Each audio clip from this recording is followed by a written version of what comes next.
আসসালামু আলাইকুম। খবর দেখছেন 12 বাতারি চ্যানেলের পক্ষ থেকে, সাথে আছে আমি সাংবাদিক বুট্টু মিয়া। ব্রেকিং নিউজ, বাংলাদেশে এখন খুঁজে পাওয়া গেল নতুন তেলের খনি পানির ট্যাঙ্কে। মামুনের গোপন অঙ্গ কেটে ফেলার অভিযোগে গ্রেফতার লাইলা খালা। শুনছিলেন শিরোনাম, এখন শুনবেন বিস্তারিত।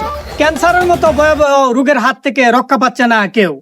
দুটি মশা ক্যান্সারে আক্রান্ত হয়ে সদর হাসপাতালে ভর্তি হয়েছে। সদর হাসপাতালের চিকিৎসকরা বলেছেন, মশা দুটিকে বাঁচাতে হলে জরুরি ভিত্তিতে ও পজিটিভ রক্ত লাগবে 6 ব্যাগ। যদি কোনো হৃদয়বান ব্যক্তি রক্ত দিতে চান তাহলে হাসপাতালের পিউনের সাথে যোগাযোগ করার জন্য অনুরোধ করা হচ্ছে। আপডেট নিউজ, সিলেট জৈন্তাপুরে বউর হাতে মাইর খেয়ে হাসপাতালে ভর্তি সেই বীরপুরুষ। বাংলাদেশের দিকে যেন চোখ তুলে তাকাতে না পারে সেই ব্যবস্থা করে ফেলেছে বাংলাদেশের কিছু যুবক। তারা একের পর এক মিসাইল বের করতেছে ইটের বার্তা থেকে।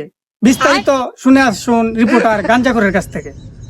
উন্নত বিশ্বের মতো ভালো মিসাইল সিস্টেম না থাকলেও বাংলাদেশের কাছে রয়েছে টাইগার 300 মিসাইল সিস্টেম, যার রেঞ্জ হতে পারে 120 কিলোমিটার, যেটি প্রতি ঘন্টায় 70 থেকে 75 কিলোমিটার গতিবেগ নিয়ে উঠতে পারে এবং 30 কিলোমিটার উপর দিয়ে লক্ষ্যবস্তুতে আঘাত হানতে সক্ষম।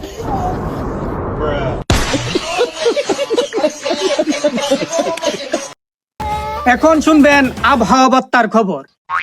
আগামীকাল আকাশে খুব ভারী কালো মেঘ জমেছে, যে কোনো সময় 145 ডিগ্রি সেলসিয়াস তাপমাত্রায় আক্রমণ করতে পারে। দেশে অতিরিক্ত বিড়িখুর বেড়ে গেছে। বিড়ির ধোঁয়ার জন্য আকাশের তাপমাত্রা সঠিকভাবে মাপা যাচ্ছে না বলে জানিয়েছেন বিশিষ্ট বিড়িখুর সাংবাদিক ওয়াং চিং টং। এখন শুনবেন সামান্য 25 গ্রাম পরিমাণ আন্তর্জাতিক খবর। A+B হোল স্কয়ার সমান A² + 2AB + B²। সবাই ভালো থাকবে।